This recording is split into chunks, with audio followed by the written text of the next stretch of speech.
kita sudah mempelajari tentang kalor, ya. Nah, dari gambar Ibu di depan, siapa yang bisa menjelaskan?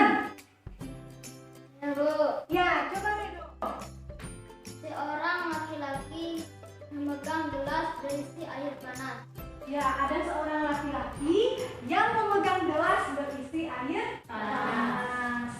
Bu, Ya, mengapa tangan kita ikut panas saat memegang gelas berisi air panas? nah ini ada pertanyaan dari temannya. Kenapa tangan kita ikut terasa panas pada saat kita memegang gelas yang berisi air panas? Padahal kita kan tidak menyentuh airnya ya. Yang kita sentuh adalah gelasnya. Ayo, ada yang bisa menjelaskan nggak? Ya, boleh, silakan Mirin. Karena ada aliran energi panas dari air panas ke gelas kemudian ke tangan kita. Ya, karena bagus ya. Ada aliran dari air panas kemudian ke gelas dan kemudian ke tangan kita.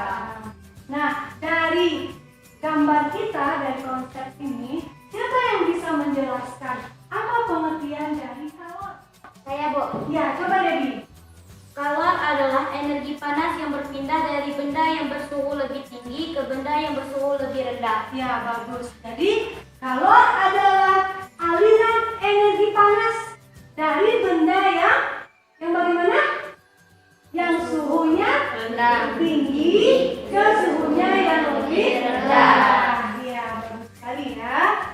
Nah, untuk pertemuan kita kali ini, kita akan mempelajari tentang kalor dan perubahan suhu benda.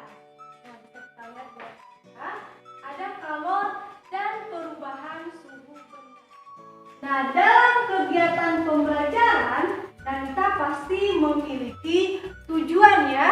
Tujuan kita yang pertama. Nah, setelah kita belajar nanti, Ibu harapkan siswa Ibu semuanya, anak-anak Ibu dapat menganalisis pengaruh kalor terhadap suhu benda. Yang pertama. Terus yang kedua, setelah kita belajar, kalian dapat menyimpulkan hubungan kalor jenis benda, massa benda, dan kenaikan suhu benda. Nah, selanjutnya nanti anak-anak Ibu semua bisa menghitung berapa banyaknya kalor yang diperlukan untuk menaikkan suhu benda. Nah, selanjutnya anak-anak Ibu semuanya juga dapat menganalisis hubungan kalor jenis zat dengan kapasitas kalor. Nah, dan yang terakhir, nanti anak-anak Ibu semuanya dapat menghitung kapasitas kalor. Ya, tentunya dengan benar ya semuanya. Nah, di sini Ibu punya sebuah video. Nah, coba perhatikan anak-anak semuanya.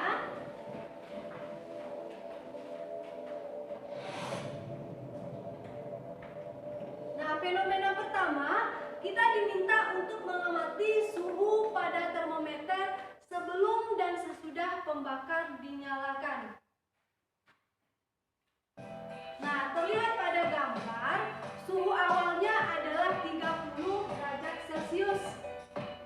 Nah, setelah dinyalakan pembakar atau sumber kalor, nah ternyata kita lihat makin lama kenaikan suhunya semakin bertambah.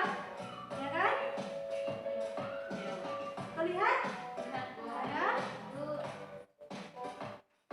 Nah, makin lama suhunya semakin bertambah.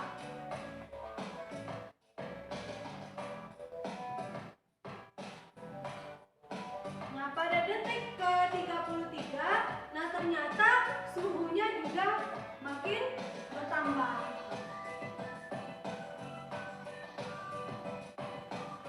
Nampak Saleh? Naik suhunya? Naik ya? Makin lama suhunya makin naik atau bertambah.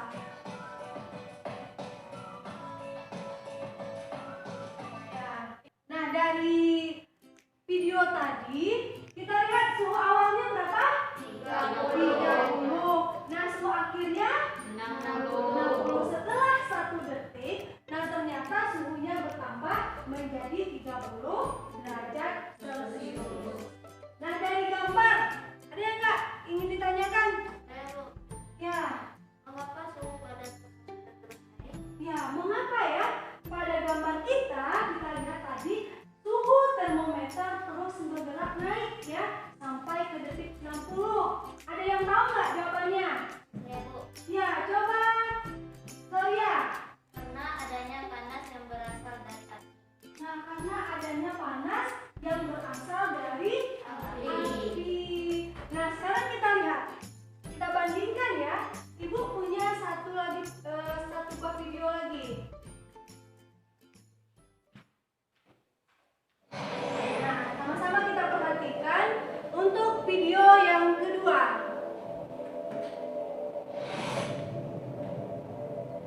kegiatan 2.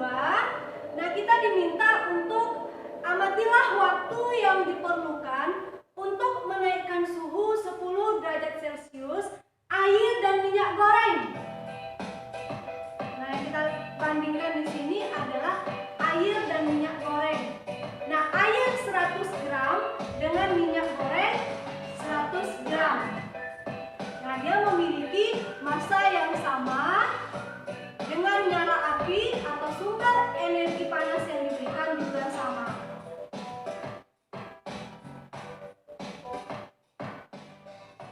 Nah, kita lihat suhunya terus bergerak naik.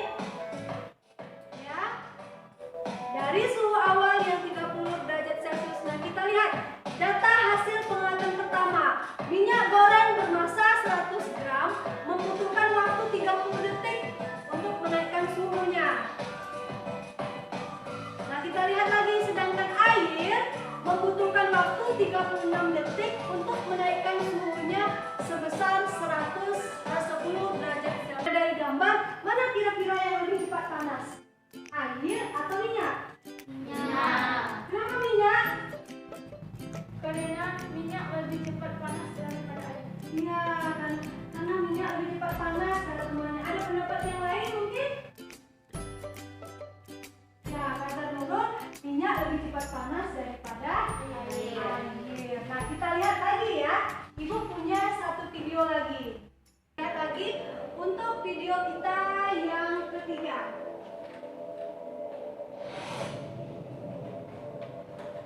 Nah, kegiatan 3, amatilah waktu yang diperlukan untuk menaikkan suhu 10 derajat Celcius air bermassa 100 gram.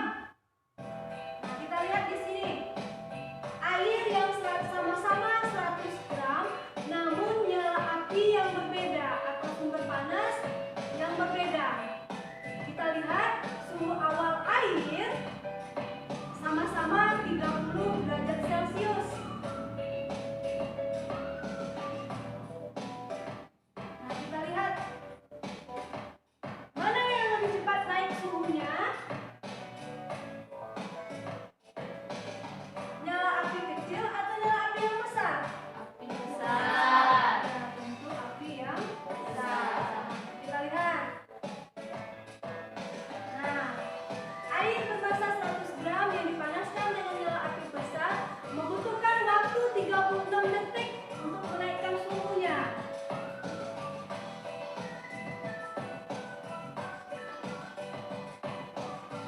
Nah, kemudian air yang bermassa 100 gram yang dipanaskan dengan nyala api kecil membutuhkan waktu 44 detik.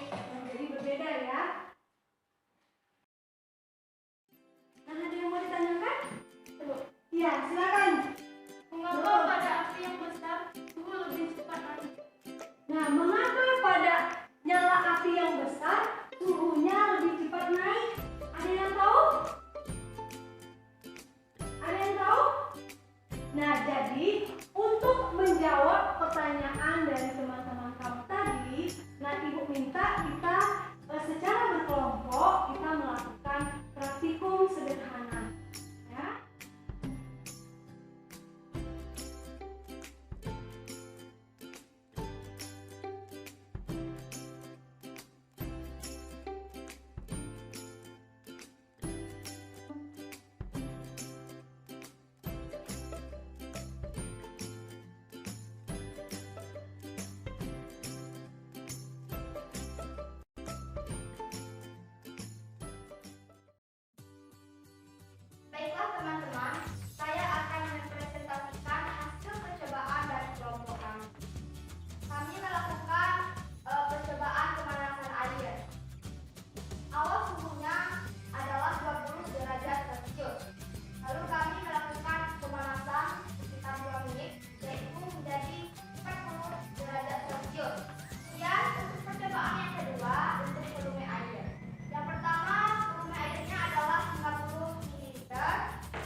bagaimana hubungan antara kalor jenis suatu zat dengan kapasitas kalor?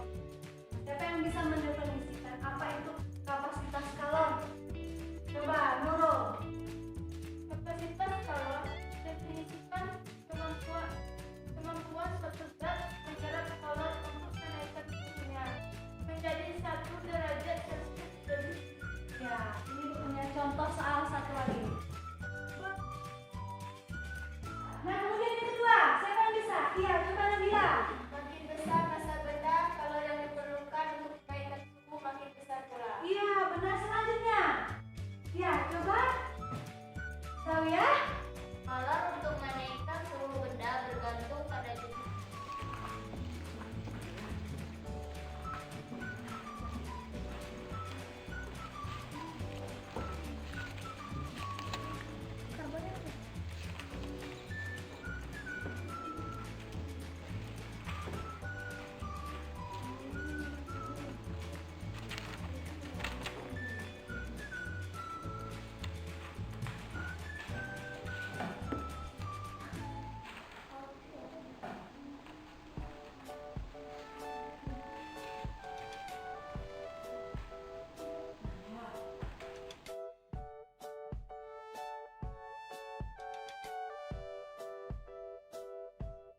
Untuk pertemuan kali